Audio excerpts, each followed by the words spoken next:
Border पर देखने को मिल रही है किसान जवान आमने सामने हैं और एक तरफ सरकार है उनको रोकने की कोशिश करी है। आइए देखते हैं, मजा आएगा। चित्रा जी, मैंने पहले भी कहा था और इस बार भी कहता हूं, किसी भी आंदोलन को इस तरीके से रोकने की कोशिश आजाद भारत में मैं पहली बार देखा। पिछली बार भी जब किसान आए थे तो किस तरीके से बैरिकेड लगा के, बैरिकेड नहीं बल्कि जो स्थितियां ऐसा लग रहा है जैसे कोई दुश्मन देश के से कोई आ रहा हो और उसको रोकना है। ये लोकतांत्रिक प्रक्रिया में ये स्थिति बिल्कुल ठीक नहीं है। और अगर किसान इसको देखकर अगर भड़कते हैं तो उसके लिए सरकार को भी बैठ के सोचना चाहिए कि आखिर क्या है।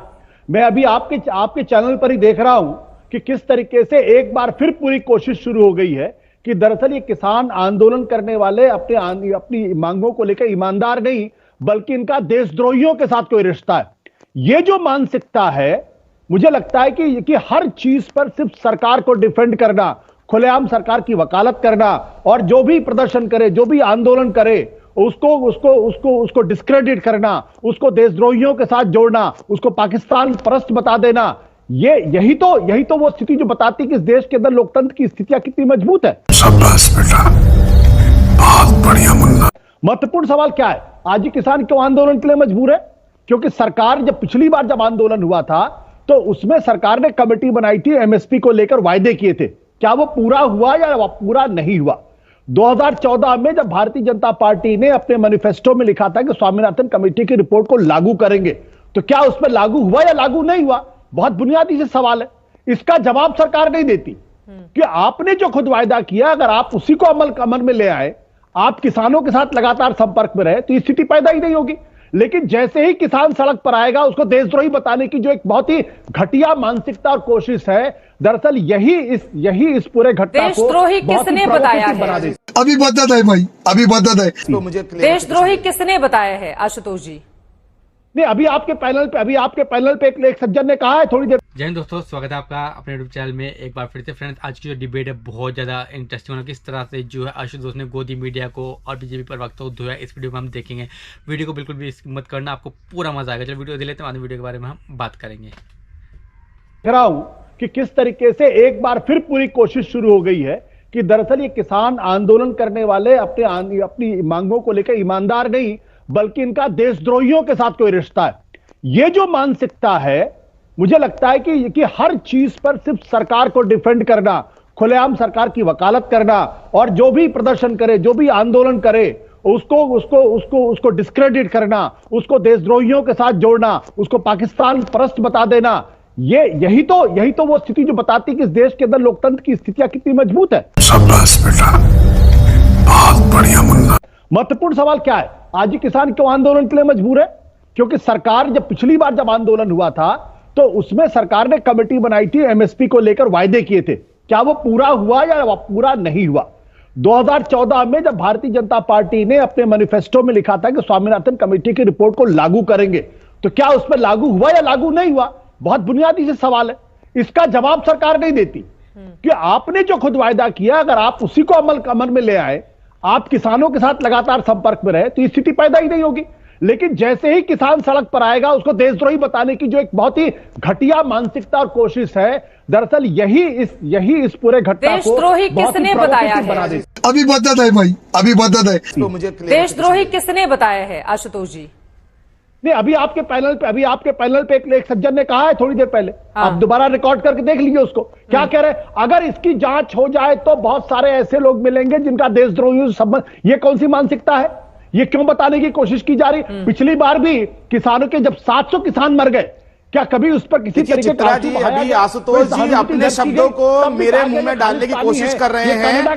कौन भौंक रहा है ये बदतमीज? मैंने केवल ये कहा था कि किसानों के भेष में जो लोग सुरक्षा बलों पे पत्थरबाजी कर रहे हैं, जो गोलियां चला रहे हैं, जो अजारक और अवांछनीय गतिविधियां कर रहे हैं, वो लोग अवांछनीय तत्व हैं और वो किसानों की इस आंदोलन को बदनाम कर रहे हैं। मैंने ये कहा आशुतोष जी को, शायद उनको सुनने में कुछ परेशानी है। मैं इनको याद दिलाना चाहता हूं कि 26 जनवरी पे भी जिस प्रकार से दिल्ली के अंदर लाल किले पे हुआ वो बहुत दुखद था। जिस प्रकार से 13 महीने तक हाईवे को रोका गया वो बहुत दुखद था। जिस प्रकार से वहां पे अवांछनीय गतिविधियां हुई वो बहुत दुखद था। और मैं एक बात और कहना चाहता हूं आशुतोष जी, मेरा आपसे निवेदन है, आंकड़ों की बाजीगरी आप मत कीजिए। आप पहले ये देखिए कि आखिर क्या क्या कार्य नरेंद्र मोदी मैसेज में सरकार ने आपसे किए। कर रहा हूं, आप मैंने किसी को कंपैरिजन एक एक करके, ठीक है, एक एक करके अपनी बात में बोलेंगे, एक एक करके अपने पंकज जी की बात नहीं हो पाई है। चित्रा जी को जवाब दे रहा हूं, कृपया आप मेरे बारे में बीच में ना बोले, ना मुझ पर कुछ ठीक है। आशुतोष जी, 2 लाइन में जल्दी से खबर आ रही है, आपकी बात पूरी कर लीजिए। सरकार ने खुद प्रॉमिस किया था एमएसपी को लागू करने के लिए, सीधी सी बात है, सरकार लागू कर दे। आपने एमएस स्वामीनाथन को भारत रत्न दिया है, उनकी बनाई हुई कमेटी की रिकमेंडेशन आप उसको लागू कर दीजिए, किसान अपने घर चले जाएगा। ठीक है, लेकिन किसानों की ओर से जो मांग की जा रही है वो कितनी ज्यादा व्यवहारिक है?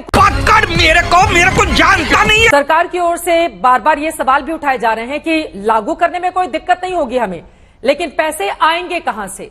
और मुझे एक बार पूर्व प्रधानमंत्री डॉक्टर मनमोहन सिंह का वो बयान भी याद आ जाता है कि पैसे पेड़ पर तो उगते नहीं हैं। क्या हो सकता है रास्ता इसके लिए? राकेश टिकैत कह रहे हैं बातचीत के जरिए ही समाधान निकले। पंकज जी, अगर सरकार कह रही है 10 लाख करोड़ रुपए लगेंगे 24 फसलों को देने के लिए, 10 साल में 100 लाख करोड़ रुपए हुए। आपको मालूम है 10 साल में सरकार ने एमएसपी पर कितना खर्च किया है? सिर्फ 18 लाख करोड़ रुपए, सिर्फ 18 लाख करोड़ रुपए, यानी कि 1.25 लाख करोड़ रुपए साल के। तो 10 लाख का कितने प्रतिशत हुआ? अरे कुछ तो बढ़ा ही सकते हैं। मैंने सूर्या जी की बात सुनी, वीरपाल जी की बात सुनी, एक राजनीतिक विश्लेषक हैं, एक कृषि विशेषज्ञ हैं। बड़े दुर्भाग्य की बात है, अरे हर आंदोलन के पीछे षड्यंत्र सूंघने की आदत पड़ जाए तो उसका क्या इलाज है? म्यूजिक। किसान अपनी फसल की उचित कीमतों के लिए आवाज उठाए तो साजिश, पूर्व सैनिक अपनी पेंशन के लिए आवाज उठाए तो साजिश, विद्यार्थी इम्तिहान के पेपर आउट होने के खिलाफ आवाज उठाए तो साजिश, बेरोजगार नौकरियों के लिए आवाज उठाए तो साजिश, महिलाएं और आम लोग बेतहाशा महंगाई के लिए आवाज उठाएं विरोध में तो साजिश, महिला पहलवान अपने पर अनाचार के लिए आवाज उठाएं तो साजिश, दलित, अल्पसंख्यक, आदिवासी अपने पर होने वाले अत्याचारों के खिलाफ आवाज उठाएं तो साजिश। अरे दुनिया भर में कहीं भी आपने कोई भी लोकतांत्रिक सरकार देखी है क्या जो अपने देशवासियों की हर बात को षड्यंत्र बताने में दिन रात लगी हो? जिन नागरिकों ने आपको हुकूमत सौंपी है वे अपना दर्द सूर्या जी किसको बताएंगे? जिस तरह अंग्रेजों की सरकार भारतवासियों की हर असहमति में षड्यंत्र ढूंढती थी, जिस तरह के दमनकारी और बर्बर तरीके आंदोलनों को कुचलने के लिए अख्तियार करती थी, अगर आप भी वीरपाल जी वही रवैया अपनाएंगे तो फर्क क्या है? अरे बाप रे, ये तो धोती खोल रहा है। और आप तो एक कदम आगे निकल गए, किसानों को रोकने के लिए सड़कों पर बर्छियां बिछा रहे हैं, कंक्रीट की मोटी मोटी दीवारें खड़ी कर रहे हैं। किसान मांग ही क्या रहे हैं?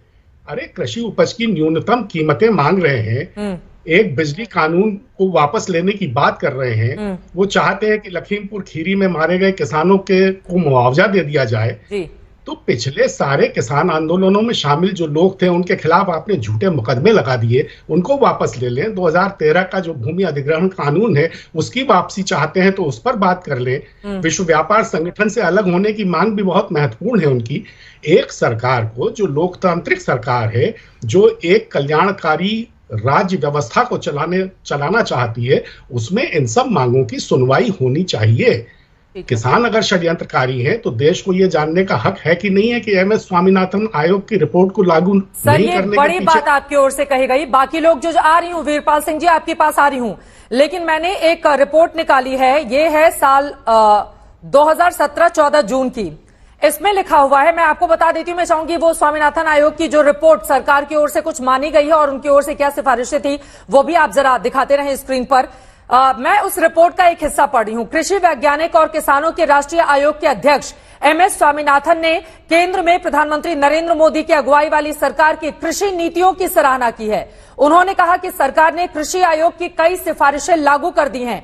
कई ट्वीट उनकी ओर से किया गया और लिखा गया कि मोदी सरकार ने किसान आयोग के बेहतर बीज, सॉइल हेल्थ कार्ड, बीमा सिंचित क्षेत्र की वृद्धि को लागू किया है और इस तरह से स्वामीनाथन की ओर से ही उनकी बहुत सारी तारीफ की गई है। चड्ढा समझाओ इसे, समझाओ। तो अच्छी बात है अगर स्वामीनाथन आयोग की रिपोर्ट के कुछ हिस्से लागू किए गए हैं तो अच्छी बात है।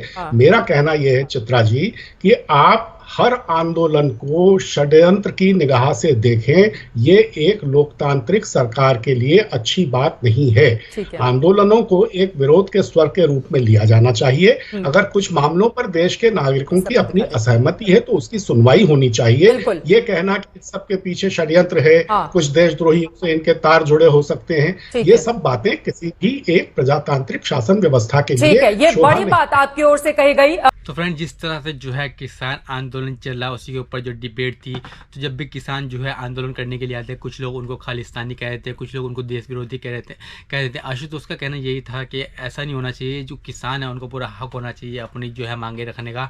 तो बहुत ज़्यादा इंटरेस्टिंग डिबेट थी। आई होप आपको भी डिबेट पसंद होगी। आपको डिबेट पसंद है वीडियो को लाइक करें। अगर आप चाहते इस टाइप वीडियो हम आपके लिए और लाए तो हमें सपोर्ट कर सकते हैं। हमें सपोर्ट करने के लिए हमारे चैनल सब्सक्राइब कर सकते हैं। इस वीडियो को पेंड करते हैं, नेक्स्ट वीडियो में किसी नेक्स्ट टॉपिक के साथ। तब तक बहुत से आधार नहीं किया, तब तक के लिए जय हिंद, जय भारत।